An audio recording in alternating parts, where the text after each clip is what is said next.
Gente querida, no episódio passado nós falamos sobre o pacto de Deus com Noé, que incluiu, além dos seres humanos, todos os seres viventes. Deus prometeu de modo irrestrito que jamais mandaria outro dilúvio para destruir toda a vida na terra. Para ajudar seu povo a lembrar-se das alianças com ele, Deus lhes dava um sinal visível. Sua aliança com Abraão foi selada com o sinal da circuncisão, Gênesis 17, 11, Romanos 4, de 9 a 12. E a aliança com Moisés no Sinai, com o sinal do 7º dia de cada semana, Êxodo 31, 16 e 17. A aliança de Deus com Noé e a criação animal foi selada com o sinal do arco-íris.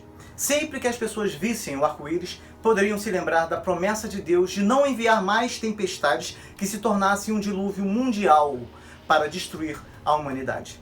Mas a história continuou com o relato de um acontecimento que marcaria o mundo para sempre.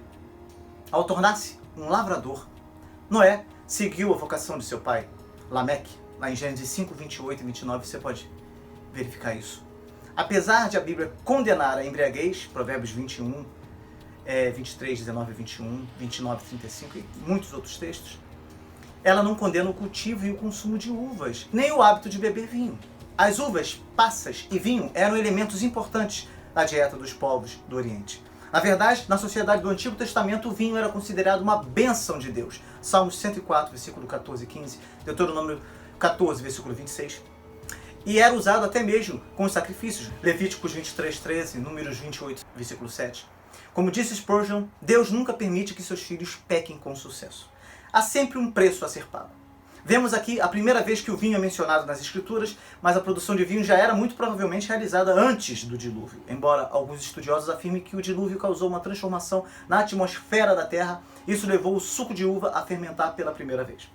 O fato é que é bastante plausível afirmar que Noé sabia o que podia lhe acontecer se bebesse vinho demais. Noé colheu as uvas, espremeu-as no lagar, colocou o suco em odres e esperou que fermentasse. Noé não planejou embriagar-se e expor-se vergonhosamente, mas, de qualquer modo, foi o que aconteceu. Os japoneses têm um provérbio muito apropriado. Primeiro o homem toma um trago, depois o trago toma um trago, e então o trago toma o homem. Pois é, falamos sobre o que aconteceu após esse fato. O pecado de Cã fez com que uma maldição viesse sobre seu filho mais novo, Canaã. O texto de Êxodo 20, versículo 5 e 6 e capítulo 34, versículo 7, nos ajuda a entender melhor esse princípio. De fato, Deus castiga os filhos pelos pecados de seus pais se os pecados dos pais são repetidos por seus filhos, como acontece com frequência. Quer seja por causa de fraquezas herdadas geneticamente, quer pela influência de maus exemplos, por vezes os filhos seguem os passos de seus pais. Este veio a ser um princípio da lei judaica posterior que os filhos podiam ser castigados pelo pecado de seus pais. Deuteronômio 24, versículo 16, Jeremias 31, versículo 29 e 30, Ezequiel 18, versículos de 1 a 4. E é bem provável que isso também estivesse em vigor nos tempos dos patriarcas. E vimos o que o texto nos ensinou sobre o futuro de Sem e de Jafé também. Se você ainda não assistiu a este vídeo, não deixe de assistir. Hoje falaremos sobre o capítulo 10, que é conhecido como a Tabela das Nações. Este é um assunto singular quando se trata da história antiga, pois se Noé e sua família, juntamente com os animais, foram os únicos sobreviventes do dilúvio, como a terra voltou a ser povoada pelos descendentes dos 3 filhos de Noé?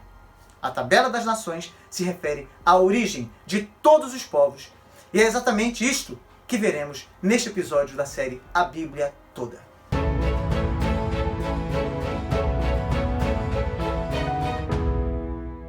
Antes de começarmos a analisar este capítulo, devemos ter em mente que a lista trazida no livro de 1 Crônicas, capítulo 1, é parecida com a lista trazida neste capítulo de Gênesis, mas não é a mesma. Outro ponto importante é que, como Calvino bem colocou em seu comentário sobre este texto, devemos observar que nas 3 relações genealógicas que Moisés fornece, nem todos os chefes das famílias são relacionados, mas são registrados apenas aqueles dentre os netos de Noé que foram os príncipes de nações. Pois quando alguém se sobressaía entre seus irmãos em talento, valor, esforço ou outros dotes, esse obtinha para si um nome e poder, de modo que os demais, mantendo-se sob sua sombra, lhe concediam espontaneamente a prioridade. Portanto, entre os filhos de Jafé, de Cã e de Sem, Moisés enumera somente aqueles que foram célebres e por cujos nomes o povo foi chamado.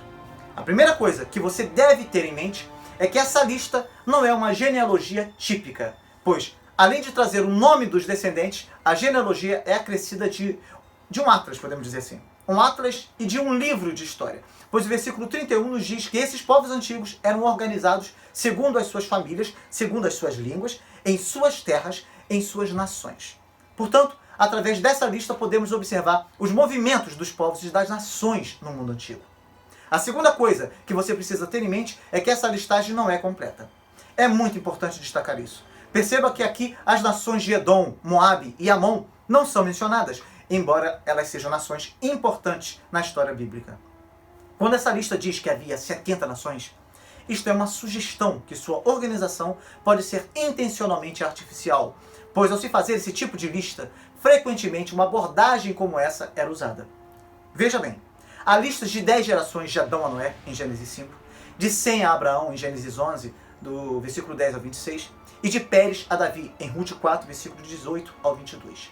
A genealogia de Nosso Senhor, apresentada por Mateus, segue um padrão de 3 conjuntos de 14 gerações cada, de Abraão até Cristo, Mateus 1, versículo de 1 a 17. Confira só.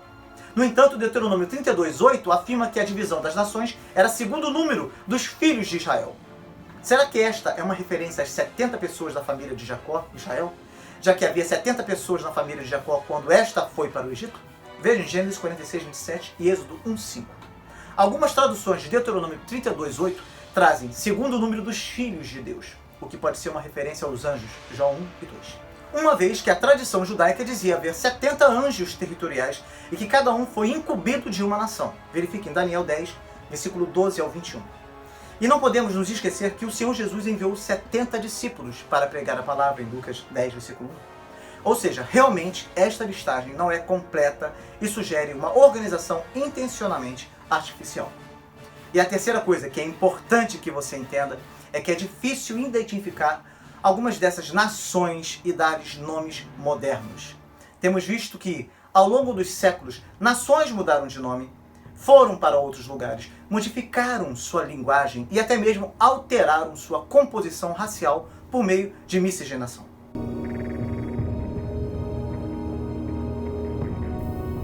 Moisés começa com Jafé e somente depois menciona Cã. É provável que o primeiro lugar fosse dado aos filhos de Jafé porque, havendo peregrinado por muitas regiões e tendo inclusive atravessado o mar, se afastaram mais de seu país. E visto que essas nações eram menos conhecidas aos judeus, Moisés alude a elas sucintamente. Jafé foi o ancestral das nações que normalmente chamamos de gentias. No hebraico, o nome Jafé é muito parecido com a palavra que significa expandir. Literalmente significa, como já disse no vídeo anterior, que aumenta. Os descendentes de Cã construíram grandes civilizações no leste, e os semitas assentaram-se nas terras de Canaã e territórios vizinhos. Já os descendentes de Jafé espalharam-se para lugares muito mais distantes que seus parentes, e chegaram até as regiões que conhecemos hoje, como Ásia Menor e Europa. Era um povo que se multiplicaria e se mudaria para novos territórios. Eles ocupavam as regiões do norte, estendendo-se pela Turquia, as ilhas do Mar Mediterrâneo e no sul da Europa. Porém, apesar de os descendentes de Jafé serem bem-sucedidos em suas conquistas, no que se tratava de questões espirituais, dependiam de Sem. Deus é o Deus de Sem. E os descendentes de Jafé podiam encontrar a Deus nas tendas de Sem. Israel foi escolhido por Deus para ser luz para os gentios. Isaías 42, versículo 6. Isaías 49, versículo 6 também. Pois a salvação vem dos judeus. João 4, 22. É triste dizer que, em sua maior parte, a nação de Israel não deu testemunho aos gentios para que pudesse vir a crer num Deus vivo e verdadeiro. Isaías 52, versículo 5. Romanos 2, versículo 24. Quando Jesus veio à terra, trouxe luz para os gentios. Lucas 2, 32. E os apóstolos da igreja primitiva levaram essa luz às nações. Atos 1, 8 e Atos 13, 47. E é muito interessante poder notar que os descendentes dos 3 filhos de Noé encontravam-se representados na igreja primitiva. O tesoureiro etíope, descendente de Cã, Atos versículo 8, 26 e em diante. Paulo, descendente de Sem, Atos 9. Cornélio e sua família, descendente de Jafé, Atos 10. O versículo 2 nos diz que Jafé teve 7 filhos. Mas até o versículo 5 são apresentados 7 filhos e 7 netos de apenas 2 destes 7 filhos de Jafé. Isso só pode significar duas coisas. Ou os outros 5 filhos de Jafé não tiveram filhos, ou esta é uma evidência de abordagem seletiva do compilador. Jafé é o ancestral das nações gentias, que se assentaram ao norte e oeste da terra de Canaã.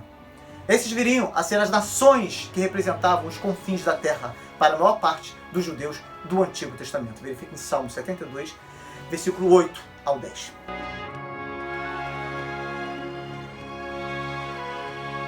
Moisés designa o segundo lugar aos filhos de Cã, cujo conhecimento em razão de sua vizinhança era mais familiar aos judeus. Dos versículos 6 ao 20, nos são apresentados os 4 filhos de Cã e seus descendentes. Cuxi é o nome dado à antiga Etiópia, não à nação moderna, tá? Misraim corresponde ao Egito e Puti, possivelmente, à Líbia. Já mencionamos anteriormente os povos de Canaã. Ao olhar para os séculos futuros, Noé predisse 3 vezes que os descendentes de Canaã tornar-se-iam servos desprezíveis. Alguns estudiosos consideram esse servir não como escravidão, mas como a prestação de serviços a outros, e talvez essa ideia esteja incluída na declaração de Noé. Algumas das civilizações descendentes de Cã contribuíram grandemente para o progresso material e intelectual do mundo. Os cananeus aparecem na relação de Gênesis 10, de 15 a 19, e são justamente as nações que Israel conquistou e em cujas terras habitou. Gênesis 15, versículo 18 ao 21, Êxodo 3, versículo 8 e 17, Números 13, versículo 29, Juízes 3, 10, Primeiro Livro de Reis 9, 20. É difícil descrever a corrupção moral da sociedade cananeia, especialmente a degeneração de suas práticas religiosas. No entanto, as leis apresentadas em Levítico 18 podem dar uma ideia de como aquele povo vivia. Deus advertiu os judeus a não ser condescendentes com o modo de vida cananeu, ordenando que destruíssem tudo que poderia tentá-los nesse sentido. Êxodo 34, versículo 10 ao 17, Deuteronômio capítulo 7 todo, dá uma olhada. Os descendentes de Cã assentaram-se em regiões que identificamos como Egito, Palestina, Sudão, Arábia Saudita e Iêmen. Neste ponto da listagem encontramos um parêntese, que trata de um homem famoso chamado Nimrod, fundador de um grande império, versículo 8 ao 12. Ele é mencionado porque as nações que fundou tiveram um papel importante na história de Israel e também porque uma delas, Babel, é discutida na seção seguinte de Gênesis e será assunto do nosso próximo vídeo. Nimrod é chamado de poderoso na terra e de poderoso caçador diante do Senhor, versículo 8 e 9. A palavra traduzida por poderoso refere-se a um campeão, alguém superior em força e coragem.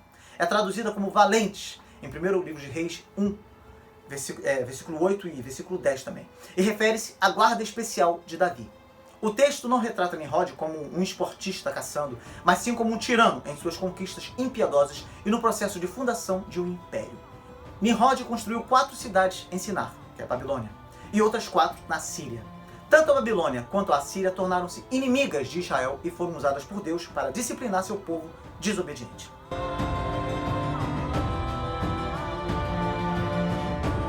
Muitos acham estranho o fato de que, apesar de Sem ser normalmente mencionado primeiro, aqui ele aparece em último lugar.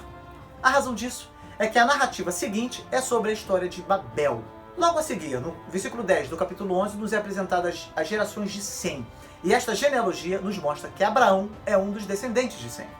Do versículo 21 ao 31 são citados os nomes de 5 filhos de Sem, mas a ênfase fica sobre a família de Arfaxade, pois ele foi avô de Éber, Gênesis 10, versículo 24. Abraão, pai dos hebreus, veio da linhagem de Éber, e sua história começa no capítulo 12. É possível que o termo hebreu tenha se originado de Éber, mas nem todos os especialistas da língua hebraica concordam. Alguns associam o hebreu com uma palavra que significa atravessar ou passar sobre. Isto é, vindo do outro lado, um forasteiro, um estrangeiro. Abraão, o estrangeiro, era designado o hebreu, Gênesis 14, versículo 13. E José também era chamado dessa forma no Egito, Gênesis 39, versículo 14, 41, versículo 12 e 43, versículo 32. Há outro parêntese, por assim dizer, em Gênesis 10, 25, para discutir a ocasião em que se repartiu a terra durante os dias de Peleg, nome que significa divisão. Trata-se possivelmente da divisão e dispersão das nações descritas no capítulo 11. No entanto, alguns estudiosos acreditam que essa divisão refere-se a uma divisão específica dos continentes e reposicionamento de grandes porções de terra. Em 1868, Robert S. Kendrick propôs uma interpretação curiosa desse versículo intrigante. sugeriu que Deus disse a Éber como deveria dividir as diversas nações e para onde deveria enviá-las. Nimrod estava procurando consolidar os povos sob o seu domínio, mas Deus frustrou seus esforços ao dispersar os vários clãs. Como podemos perceber, as principais divisões apresentadas na tabela das nações acompanham os descendentes dos 3 filhos de Noé: Sem, Mesopotâmia e Arábia; Cão, África e Egito; Jafé, o extremo norte e as terras em redor do mar Mediterrâneo.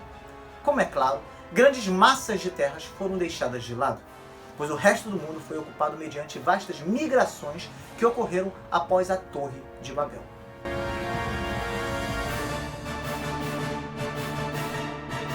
Jeová é o Senhor das nações.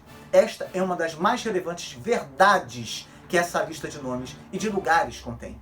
Deus deu sua herança às nações, Deuteronômio 32, versículo 8, havendo fixado os tempos previamente estabelecidos e os limites da sua habitação, Atos 17, versículo 26. Apesar de déspotas como Nimrod, Jeová é o Deus acima da geografia e da história. É Ele quem está no controle. Aquilo que Deus promete, Ele cumpre. A profecia de Noé sobre os seus filhos se cumpriu. Outra verdade muito importante trazida por esse texto glorioso também é que, apesar das diferenças externas, todas as nações pertencem à mesma família humana. De um só Deus fez toda a raça humana, Atos 17, versículo 26. E não há etnia ou povo que possa afirmar ser superior a qualquer outra parte da raça humana.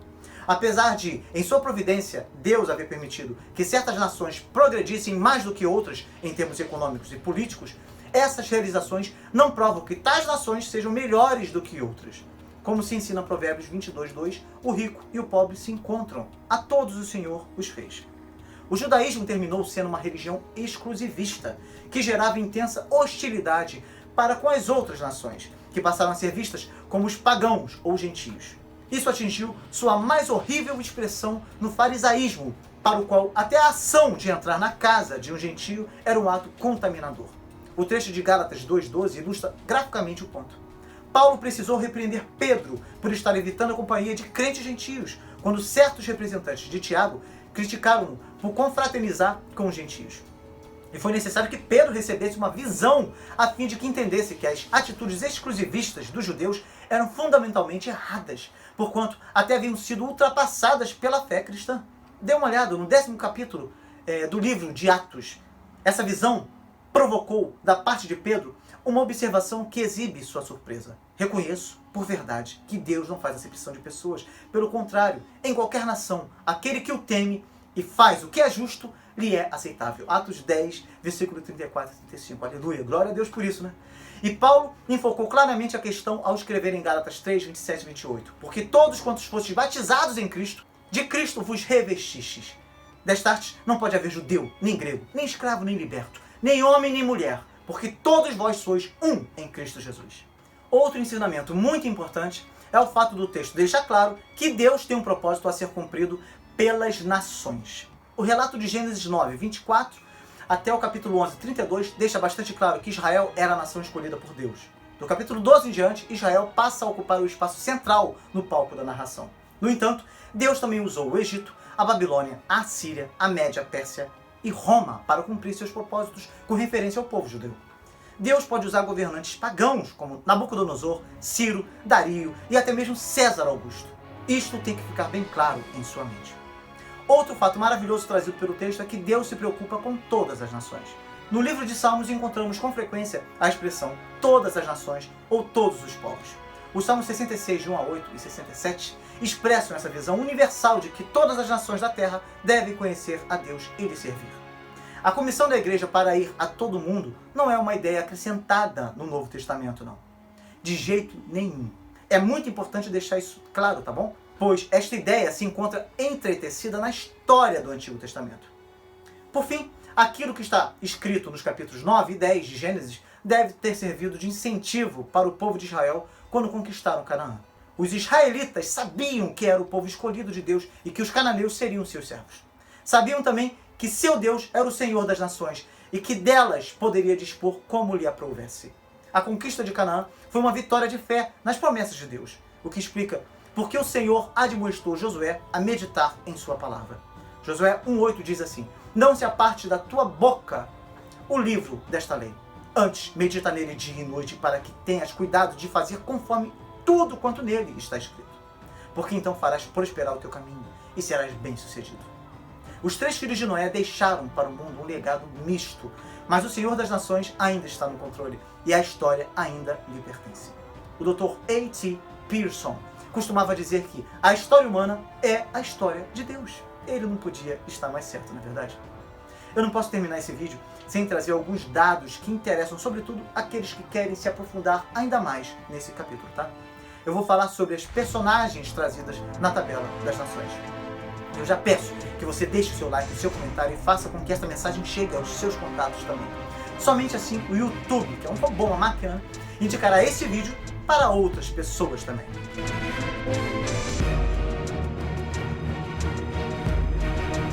Seguindo a sequência apresentada pelo texto, de acordo com os registros assírios, Gomer foi identificado com os cimérios. Magog é provavelmente o termo para designar a todos os nortistas. Vem Ezequiel 38, versículo 2 e 39, versículo 1 e 6.